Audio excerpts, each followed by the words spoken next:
Respondo a las dos cuestiones más específicas que me han sido planteadas y dejo mi posición sobre esto último para el final, a propósito del vínculo entre academia y sociedad civil, digamos. Sobre la cuestión de la teoría crítica y fe y secularidad. Desde luego que fe y secularidad desempeñó una función importantísima, decisiva, no solo Cardones, sino muchos otros.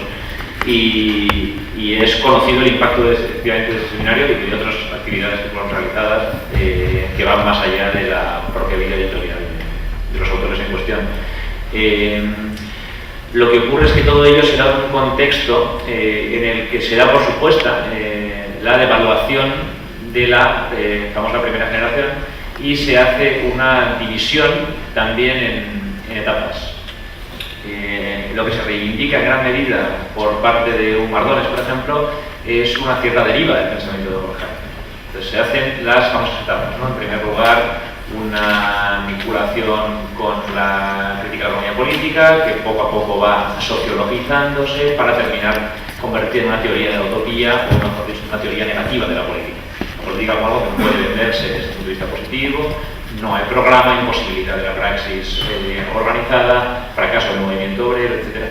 Lo cual conduce hacia posiciones negativas, de utopía negativa, la política como lo otro, el descubrimiento de lo otro, el mensaje en la botella, etc. Claro, el problema es que esta lectura, que era la lectura oficial europea, que fue, por cierto, también exportada a los Estados Unidos, esta lectura oficial no contaba con la base textual adecuada. Y se solía decir que el Horkheimer tardío, el Horkheimer de madurez, se había retirado un poco y había precisamente adquirido esta posición, o había avanzado, ganado el terreno del pesimismo, de la utopía, etc., en sus años de madurez por motivos de agotamiento del modelo crítico. Esa era la lectura que existía. Dialéctica de la Ilustración no da para una teoría política, no da tampoco para una teoría de la historia, lo que da es para desesperarse. Horkheimer consecuentemente adopta el modelo de Schopenhauer y tal, suele decirse. Bueno, el problema es que la base textual que conocemos hoy no acredita esta trayectoria intelectual. No es esta la biografía intelectual de Horkheimer, realmente. Horkheimer se mantuvo muy cauto en asuntos políticos y en asuntos filosóficos, pero no por su desesperación, sino por su propia condición de personalidad pública que le hacía sentirse siempre muy cohibido a la hora de mostrar su propia posición política. Nadie sospechaba de Horkheimer que tuviese inquietudes políticas, y las tenía. Nadie sospechaba de Horkheimer que escribiera tanto como escribía sin publicarlo.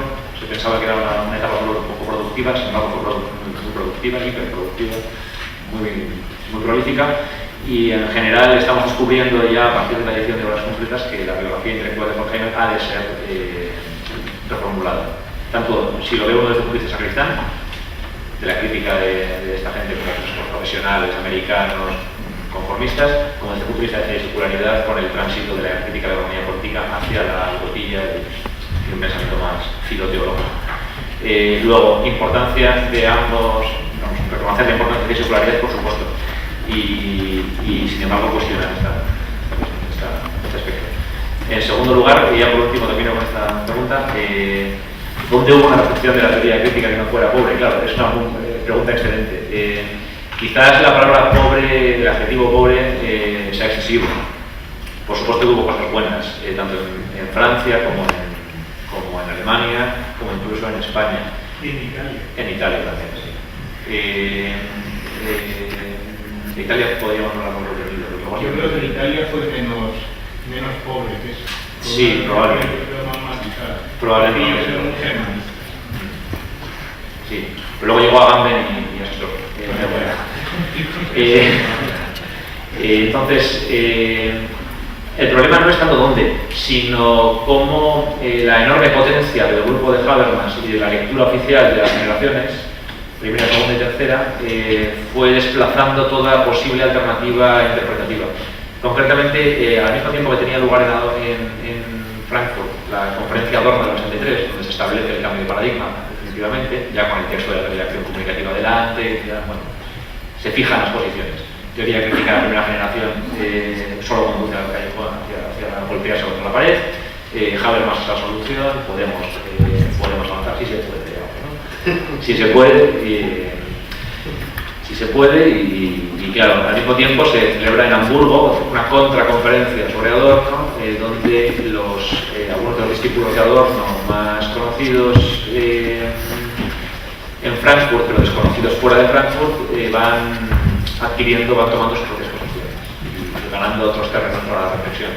Se trata de Hermann Schottenhäuser y de Rolf Tiedemann, sobre todo, archiveros luego del legado de Adorno y editores de la obra de Adorno, entre otras actividades intelectuales y editoriales. Diría que la recepción de Adorno más interesante es esa, la de Tiedemann y Schottenhäuser, absolutamente minoritaria con respecto a